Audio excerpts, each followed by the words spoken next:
Yozamo Santuaire, Yozamo Santuaire, Yozamo Santuaire, Opokanina Motote, Yahweh, Yobongana Bonzambe, Yahweh. Chantez avec moi.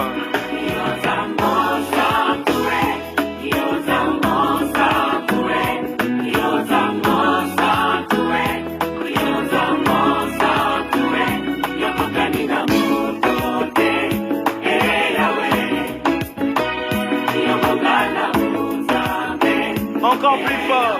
Yola, yola, yola.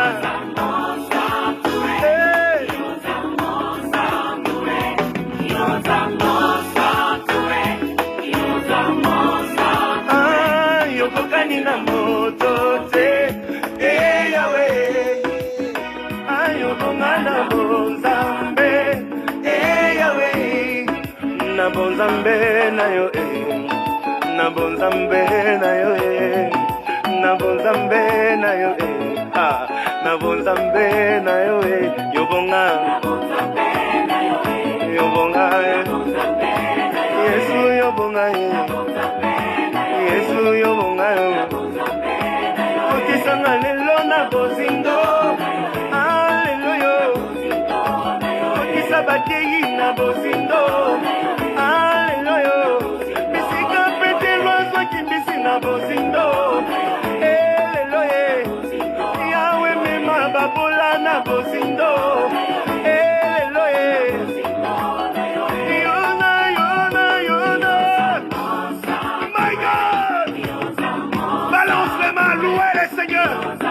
il est digne de louange, il mérite. Yobokanina Motote, Yobongana Bonzambe, Yona, Yona, Yona, Yona, Zambe, Yona, Yobokanina Motote.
Il s'appelle Moïse Mbie, l'homme de Dieu Moïse Mbie, dans le titre Ozamo Zantu Sambe. Voilà.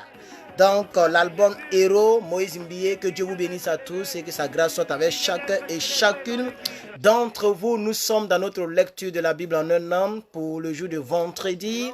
Voilà notre 38e jour de l'année et nous pensons que le Seigneur est glorifié, est magnifié. Alors j'espère que voilà, vous êtes prêts. On va commencer tout à l'heure. Je vais éteindre la télé, on commence.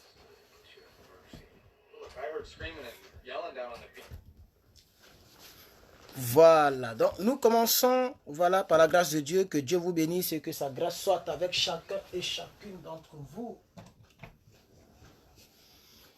Oh, tu es saint, saint, saint, tu es saint, saint, saint. Voilà, donc très souvent quand ces personnes-là chantent, nous leur demandons de translate.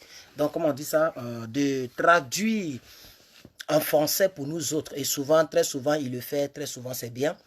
Même si ça, le Lingala domine un peu dans ces chants. Que Dieu nous bénisse. Voilà, aujourd'hui j'ai oublié. La fois dernière, j'ai fait la lecture dans la voiture et j'ai oublié ma Bible dans la voiture. Mais c'est la version Louis II, donc il n'y a pas de problème. Je suis en ligne sur biblestudytools.com, donc un site biblique américain, bon, pas américain, mais anglaise, qui nous donne la version française. Voilà, donc je suis dans biblestudytools.com. Voilà, donc l'étude, les outils d'étude de Bible.com. Alors, je pars du chapitre 33. 34, 35 et 36. Et après, on va revenir. On finit aujourd'hui, pour ceux qui ne le savent pas, nous terminons le livre de Lévitique, le 4e livre de la Bible. Et nous entamons donc, voilà, le 5e livre de la Bible. Je pense que c'est Deutéronome. Voilà. Donc, aujourd'hui, on est toujours dans le désert. Voilà, il ne faut jamais oublier ça. La vie, c'est toujours le désert. Vous voyez que la Bible même commence avec l'histoire du peuple de Dieu commence dans le désert. C'est normal que tu traverses un désert, c'est normal que tu traverses un problème présentement, parce que la vie est faite ainsi.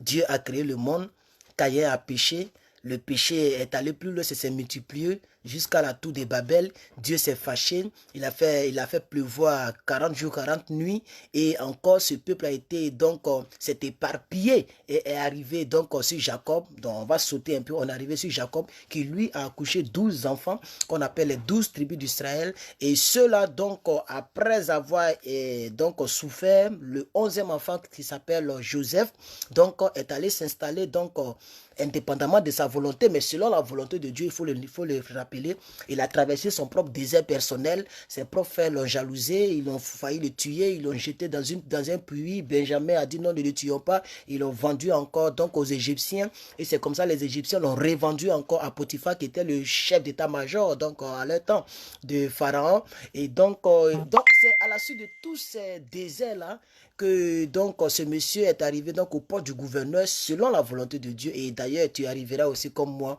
au nom de Jésus-Christ. Là où ils t'ont laissé, ils se sont moqués de toi, ils ne vont pas te retrouver là-bas. Où ils vont s'en rendre compte, c'est toi qui est arrivé au top. Ce n'est pas de notre volonté, ce n'est pas de notre faute. On nous a tous abandonnés, ils nous ont vendus, nos propres frères nous ont vendus. Si Dieu nous élève, où est le problème?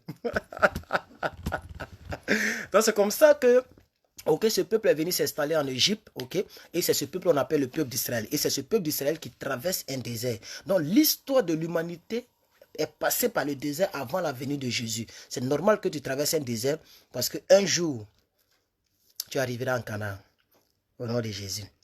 Alors, donc, on va courir. Voici les stations des enfants d'Israël qui sortiront du pays d'Égypte, selon leur corps d'armée, sous la conduite de Moïse et d'Aaron. Je suis au verset 33 pour ceux qui suivent, au chapitre 33, verset 1. Moïse écrivit leur marche.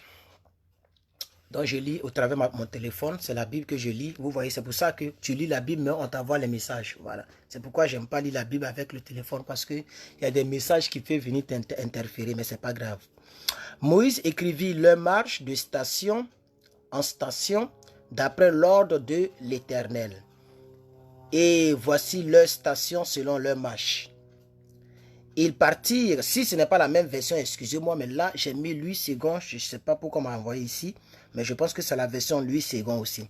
Ils partirent de Ramsès le premier mois, le 15e jour du premier mois, le lendemain de la Pâque. Les enfants d'Israël sortirent la main levée à la vue de tous les Égyptiens.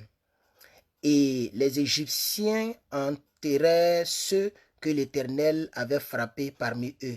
Tous les premiers-nés, l'Éternel exerçait aussi des jugements contre leur Dieu. Les enfants d'Israël partirent de Ramsès et campèrent à Sukkot. Ils partirent de Sukkot, ils campèrent, c'est ce qu'on appelle de station en station. Ils partirent de Sukkot, ils campèrent à Étam, qui est à l'extrémité du désert. Ils partirent d'Étam, se détournèrent vers Pi-Hahiroth, vis-à-vis de Baal-Téphon, et campèrent devant Migdol. Il partit de devant Pi-Hahiroth et passait au milieu de la mer dans la direction du désert. Il fit 3 journées de marche dans le désert d'Étam et campait à Mara. Il partit de Mara et ils arrivaient à Élim. Il y avait à Élim 12 sources d'eau et 70 palmiers. Ce fut là qu'ils campèrent. Il partit d'Élim et campèrent près de la mer Rouge. Il partit de la mer Rouge et campèrent dans le désert de Sin. Il partit du désert de Sin et campèrent à Dofka. Il partit de Dofka et campait à Alush. Il partit d'Alush et campait à Rephidim, et où le peuple ne trouva point d'eau. Il partit de Rephidim et campait dans le désert de Sinaï. Donc vous voyez que c'est plusieurs. Hier, j'ai vu encore un documentaire. J'ai vu un documentaire où quelqu'un est en train de prouver que la mer là, c'est impossible que la mer là soit divisée. C'est carrément impossible. Et il nous parle de 8 millions de cubes d'eau. Je regarde et puis je ris. Vous allez démontrer 8 millions de cubes d'eau, 800 milliards de cubes d'eau, et que c'est impossible qu'un certain vent puisse venir diviser cette mer. Ce n'est pas un vent qui a divisé la mer, mon frère, le documentaire, ou le documentariste. Ce n'est pas un vent qui a divisé. On dit que c'est Dieu qui a divisé la mer. Vous allez monter où? Vous allez descendre où? La Bible reste la Bible. C'est ça qui est la vérité. La Bible reste la Bible. Bon, on va continuer. Verset 16. Il partit du désert du Sinaï et campait à Kibroth Atava. Il partit de Kibroth Atava et campait à Hatzeroth. Il partit de Hatzeroth et campait à Rithma. Il partit de Rithma et campait à Rimon-Péret. Il partit de Rimon-Péret et campait à Libna. Il partit de Libna et campait à Rissa. Il partit de Rissa et campait à Kealata. Il partit de Kealata et campait à la montagne de Chaphé. Il partit de la montagne de Chaphé et campait à Arada. Il partit de Arada et campait à Makélot. Il partit de Makélot et campait à Tahat. Il partit de Tahat et campait à Tarat. Il partit de... Non, et campait à Tarash. Il partit de Tarash et campait à Mitka. Il partit de Mitka et campait à Ashmona. Il partit de Ashmona et campait à Moseroth.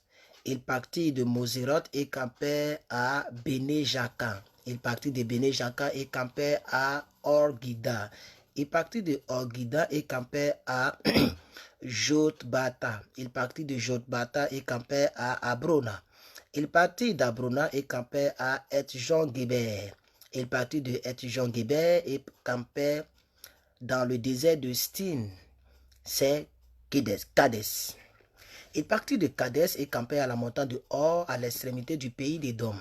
Le sacrificateur Aaron monta sur la montagne de Hor, suivant l'ordre de l'Éternel, et il y mourut.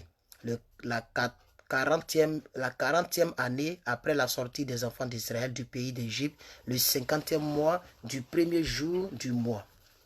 Verset 39. Aaron était âgé de 123 ans lorsqu'il mourut sur la montagne de Hor. Le roi d'Ara, cananéen, qui habitait le midi du pays de Canaan, a pris l'arrivée des enfants d'Israël. Il partit de la montagne de Hor et campait à Salmona. Il partit de Salmona et campait à Punon. Il partit de Punon et campait à Obof. Il partit d'Obof et campait à Ijé-Abarim, sur la frontière de Moab. Il partit d'Ijé-Abarim et campait à Dibon. Quand on dit et campait, c'est-à-dire quand ils arrivent, vous voyez, on a cité plus de 50 lieux, 50 différents lieux. Quand on dit il partit de et campait à, c'est-à-dire quand ils arrivent, ils s'installent. Ils étalent les comment on appelle ça, les appartements là, comment on appelle ça même, les tentes. Vous voyez, ils s'installent là, ils campaient. On n'a pas dit s'arrêter, ils campaient. Ce qui veut dire que non, comment ils ont fait 40 ans dans le désert? Ils ont vécu dans les déserts. Il y a des personnes même dans ce direct là qui ont plus de 40 ans. Ou bien, il y a des personnes qui ont plus de 40 ans. Donc tu vas t'énerver pour dire, comment elle dit qu'elle a fait 40 ans dans Paris? Mais on peut faire 40 ans même dans une petite cité de Paris, sans bouger. Parce que dans une petite cité de Paris, mais il y a des... Quand on dit un petit, ce n'est pas d'amusement. Hein? Quand on dit un quartier, mais un quartier, c'est un quartier. Il y a tout ce qui est là pour qu'un homme puisse vivre. Donc les gens veulent démontrer quoi? Il veut rien démontrer. Oh, quand le désert, ça fait 3000 km. Comment on peut marcher pendant 40 ans sur 1 km de 3000 km? On dit il partit de, il campait. Vous n'avez pas peur du verbe camper. On dit il campait. Depuis, je suis en train de citer des lieux. Ça fait plus de 50 lieux que je cite. Et puis, on entend des continuer de citer encore. On est au verset 49, au verset 47. Il partit d'Amnon, d'Iblathaïm et campait aux montagnes d'Abarim, devant Nebo. Il partit des montagnes d'Abraham et campait dans la plaine de Moab, près du Jourdain, vis-à-vis de Jéricho. Il campait près du Jourdain depuis Beth-Jeshmemoth jusqu'à Abel-Sittim dans les plaines de Moab. L'Éternel parla à Moïse dans les plaines de Moab, près du Jourdain, vis-à-vis de Jéricho, et dit, verset 51, parle aux enfants d'Israël et dis-leur, lorsque vous aurez passé le Jourdain, que vous serez entrés dans le pays de Canaan, verset 52, vous chasserez devant vous tous les habitants du pays, vous détruirez toutes leurs idoles de pierre, vous détruirez toutes leurs images de fonte et vous détruirez tous leurs hauts lieux. Le haut lieu, c'est un lieu où on va pour adorer. Voilà.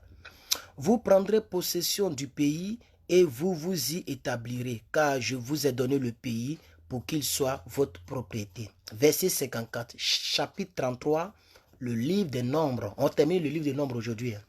Et la lecture du samedi, c'est-à-dire aujourd'hui en tant que tel, on va maintenant entamer un autre livre.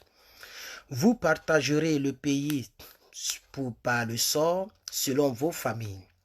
À ceux qui sont en plus grand nombre, vous donnerez une portion plus grande, et à ceux qui sont en plus petit nombre, vous donnerez une portion plus petite. Chacun possédera ce qui lui sera échu par le sort. Vous le recevrez en propriété selon les tribus de vos pères. Oh Seigneur. Désolé, hein, voilà, l'évangéliste est en train de vérifier des choses prophétiques ici, là. Ouh, la fumée, c'est pas du jeu, hein. Ici, à côté des événements. Voilà, donc il faut couper ça. Ok, verset 56. Mais si vous ne chassez pas de devant vous les habitants du pays, ceux d'entre eux que vous laisserez seront comme des épines dans vos yeux et des aiguillons dans vos côtés. Ils seront vos ennemis dans le pays où vous serez établis. Et il arrivera que je vous traiterai comme j'avais résolu de les traiter. Voilà. On va attaquer le chapitre 34. Chapitre 34. Je ne sais pas comment on fait pour bouger ici, là. Puis en ligne.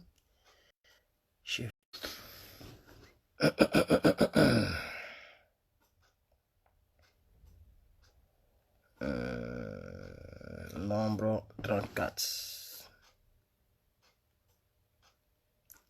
Find it.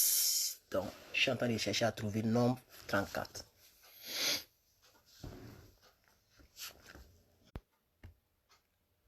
Désolé, j'ai été coupé. Depuis le matin, la connexion là me fait. Donc, je suis vraiment désolé. C'est depuis le matin que ça me fatigue. Ok, Bible, lui, c'est grand. Ok. Bon, il a changé de... D'accord. Désolé, hein, j'ai été coupé là.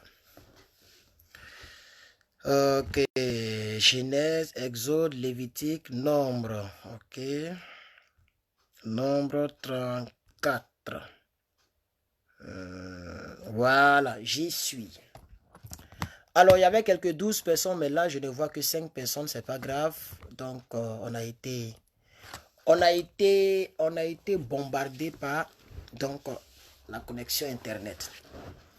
Alors, j'espère que vous me recevez. Si vous me recevez, faites un petit signe de vie pour que je sache, et comme ça, je vais courir. Voilà, donc nous sommes dans le livre de Nombre, chapitre 34 maintenant. Si vous me recevez, faites-moi signe. C'est bon?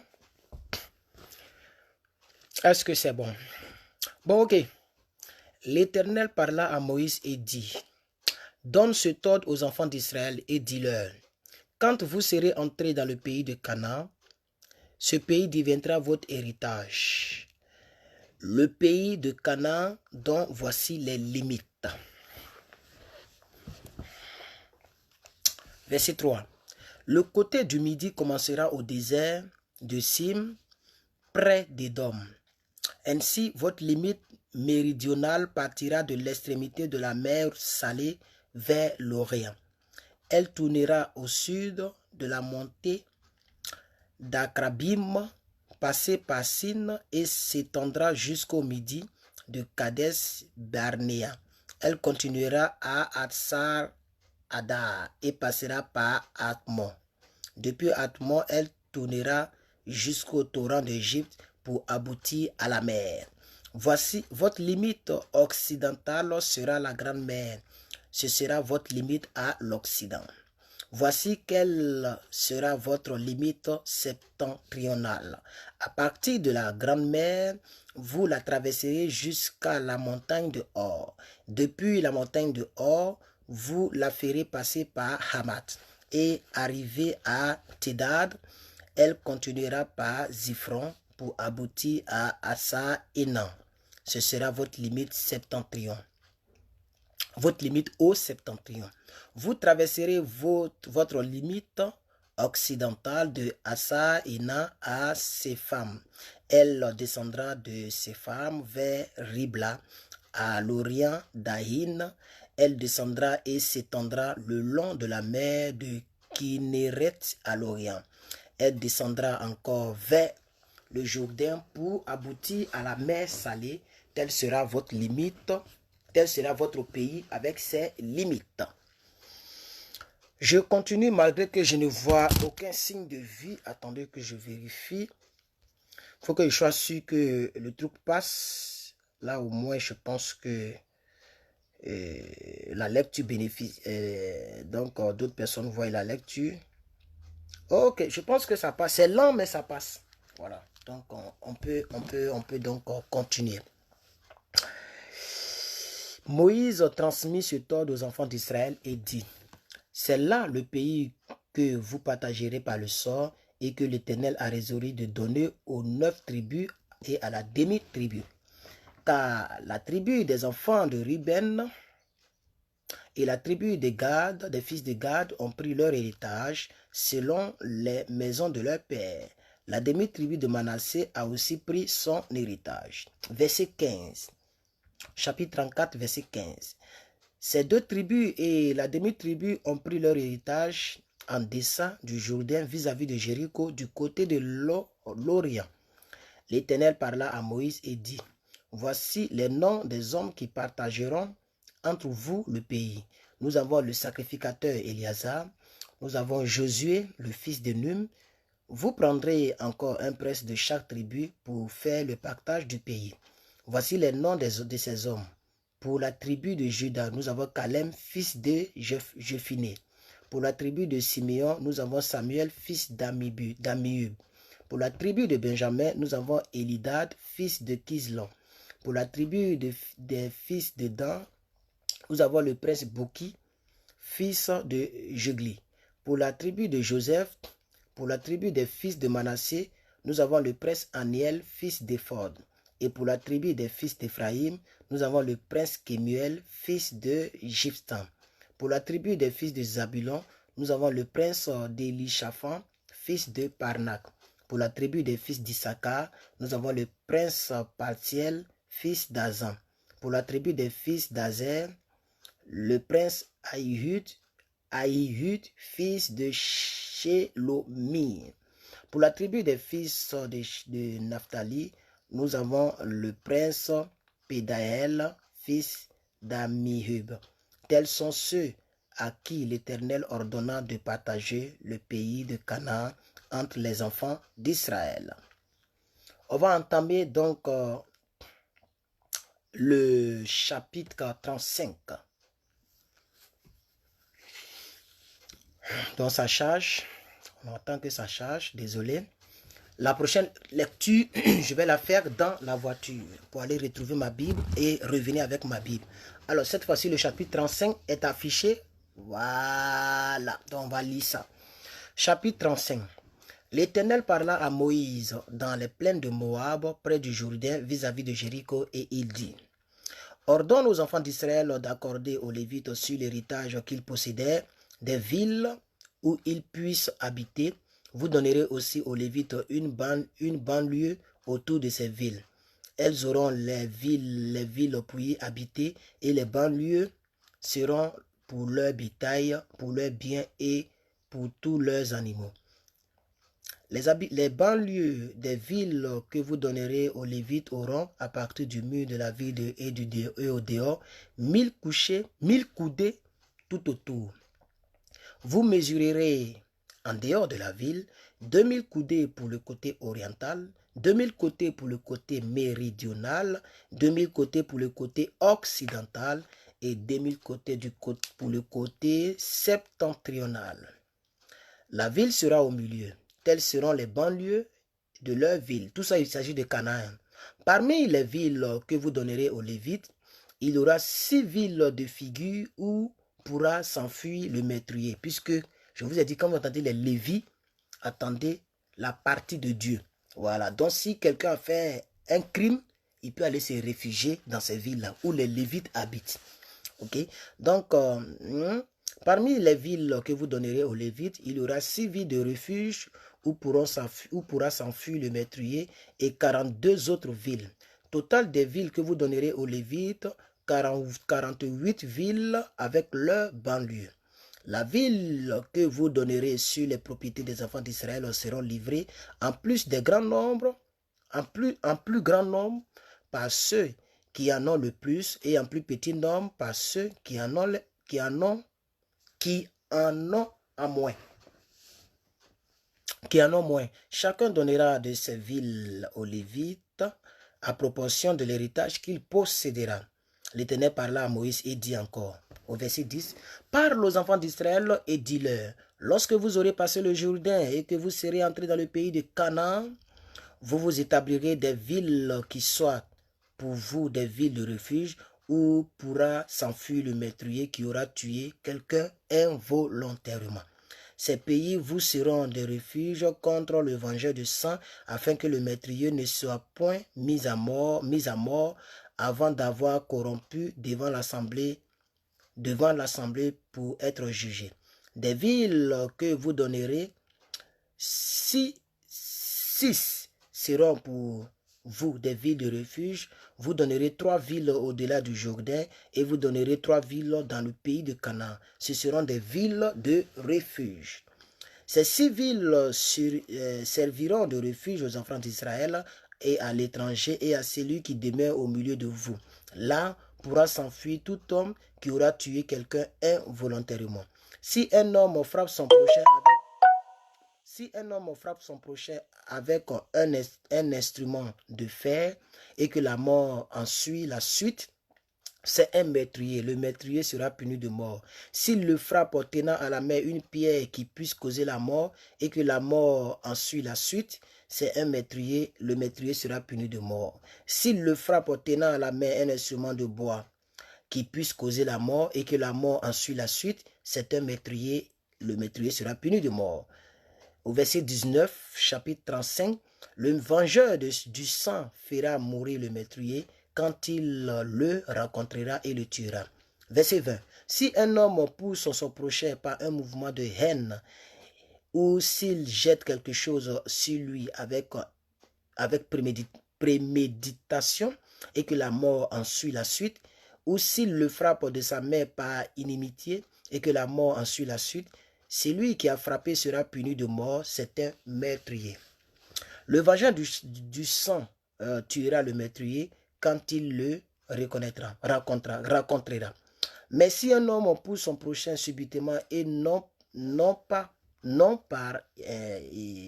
inimitié, ou s'il jette quelque chose sur lui sans préméditation, ou s'il fait tomber sur lui par mégarde une pierre qui puisse causer la mort et que la mort en suit la suite, sans qu'il ait de la haine contre lui et qu'il lui cherche du mal. Voici les lois d'après lesquelles l'Assemblée jugera entre celui qui a frappé et le vengeur de sang. L'Assemblée délivrera le meurtrier de la main du vengeur du sang et le fera retourner dans la ville de refuge où il s'était enfui. Il y demeurera jusqu'à la mort du souverain sacrificateur qu'on a oint de huile sainte. Si le meurtrier sort du territoire de la ville de refuge où il s'était enfui, et si le vengeur de sang le rencontre hors du territoire de la ville de refuge et qu'il tue le meurtrier, il ne sera point coupable de meurtre. Verset 28. Car le meurtrier doit demeurer plutôt dans sa ville de refuge jusqu'à la mort du souverain sacrificateur. Et après la mort du souverain sacrificateur, il pourra retourner dans sa propriété. Voici des ordonnances de droit pour vous et pour vos descendants, dans tous les lieux où vous habiterez. Si un homme tue quelqu'un, on ôtera la vie au meurtrier sur la déposition de témoins. Un seul témoin ne suffira pas pour faire condamner une personne à mort. Vous n'accepterez point de rançon pour la vie d'un meurtrier qui mérite la mort, car il sera puni de mort. Vous n'accepterez point de rançon qui lui permette de s'enfuir dans sa ville de refuge et de retourner habiter dans le pays après la mort du sacrificateur. Donc, il n'y a rien qui puisse remplacer la vie d'un être humain. S'il a tué, c'est dans la loi, s'il a tué, il doit être tué. Avant-dernier verset, vous ne souillerez point le pays où vous serez, car le sang souille le pays, et il ne sera fait pour le pays d'aucune expiation du sang qui y sera répandu que par le sang de celui qui l'aura répandu.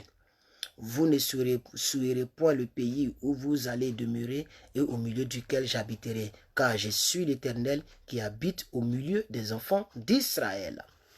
Alors, il n'y a plus de... Nous avons ici le chapitre, oui c'est vrai, le chapitre 36, qui est le dernier chapitre de ce livre. Donc, le téléphone va charger et puis on va lire ce chapitre-là.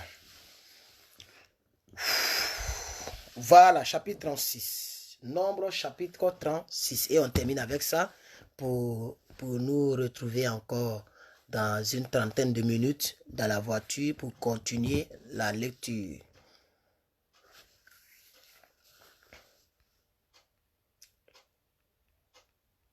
Voilà, c'est pas du tout long, c'est 13 versets. Les chefs de la famille de Galaad, fils de Maki, fils de Manassé, d'entre les familles des fils de Joseph, s'approchaient et parlaient devant Moïse et devant les princes, chefs de famille des enfants d'Israël. Verset 2.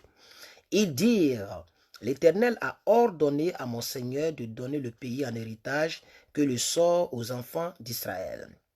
Par le sort aux enfants d'Israël.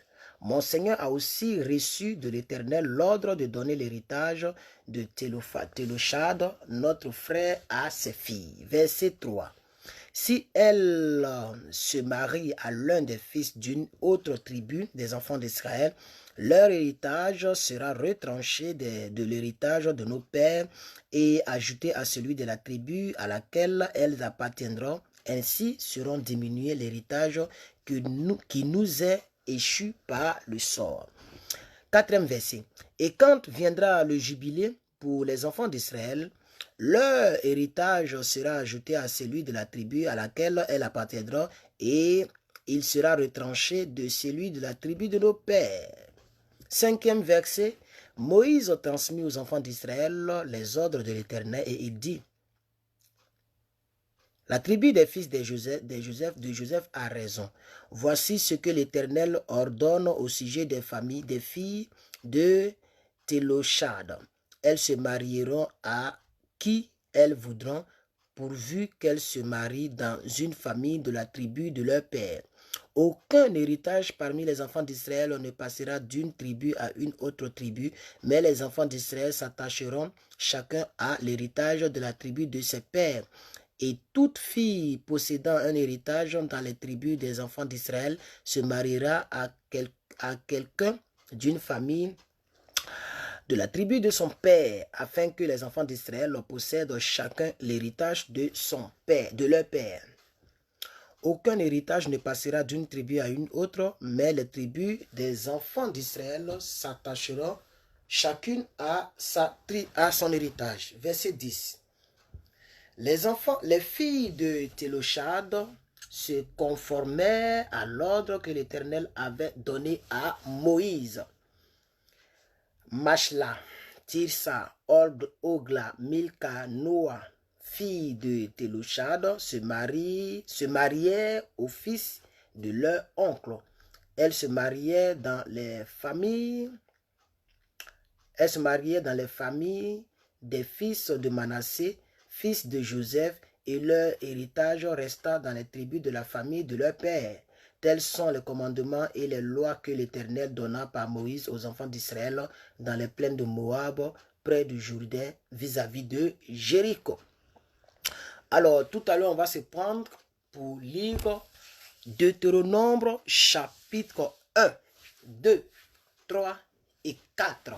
Voilà, tout à l'heure, on se prend dans 30 minutes exactement. Voilà, donc dans 30 minutes, ok, c'est-à-dire à 13h10, 13h15 ou 13h20 des États-Unis, de Californie, je ne sais pas ça fera combien chez vous, mais dans 30 minutes, ok, la prochaine heure, donc vous faites plus 20 minutes à la prochaine heure, voilà, plus 20 minutes à la prochaine heure chez vous, et on se prend, donc que Dieu vous bénisse et que sa grâce soit avec vous, à tout à l'heure.